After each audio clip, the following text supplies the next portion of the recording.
What's up, guys? I hope you're well. Today we are checking out why Ferrari were so good at the 2023 Grand Prix. Also, I'm back from vacation, did a week in Florida, had a lot of fun. If you guys want to check out those vlogs, please do, and see some of the fun I had with some family. Let's get into this video, shall we?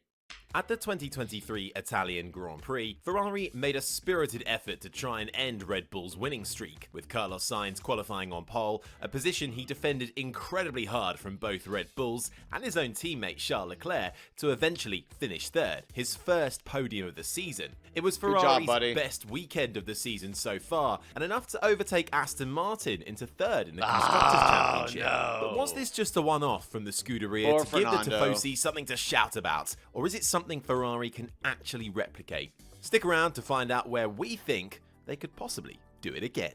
Yeah, buddy. Let's break it down.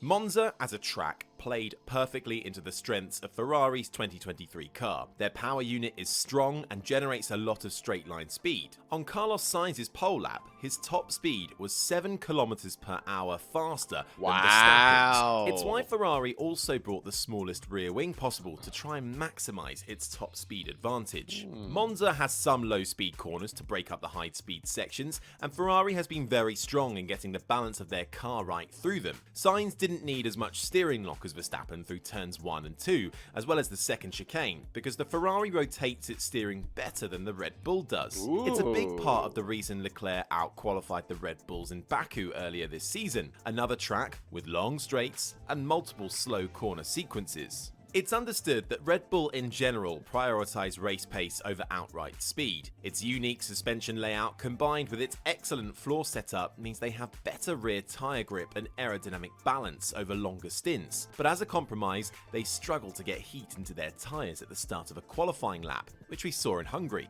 Max struggled finding a sweet spot across the Monza weekend, saying on Saturday that, "I can't really complain because I've had so many weekends in a row where we put the car on the track and it was easy."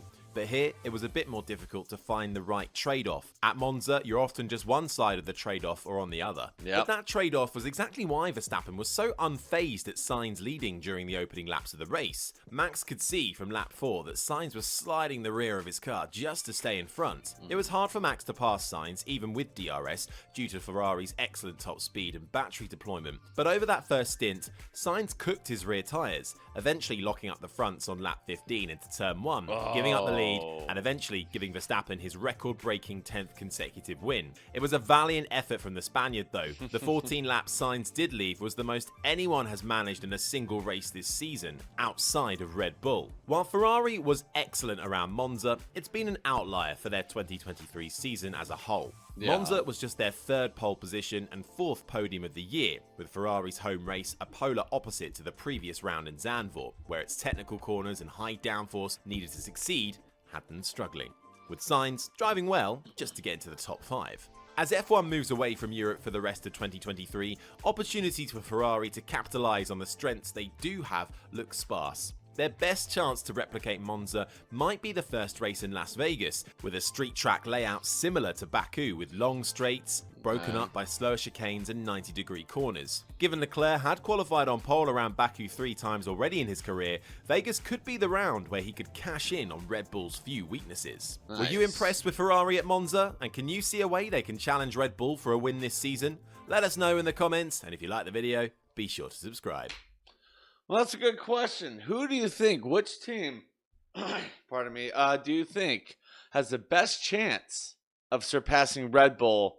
Maybe not this season, but next season. Let me know in the comments who you think has the best chance to surpass Red Bull. Because, you know, I have nothing against Verstappen. I have nothing against Red Bull, but I'm used to being a NASCAR fan that the same driver doesn't win week after week after week after week. Like, it's rare in NASCAR for a driver to win back-to-back races, and I think that happened twice this year, and that's outstanding. So, yeah, with that being said, I want to thank you all for watching.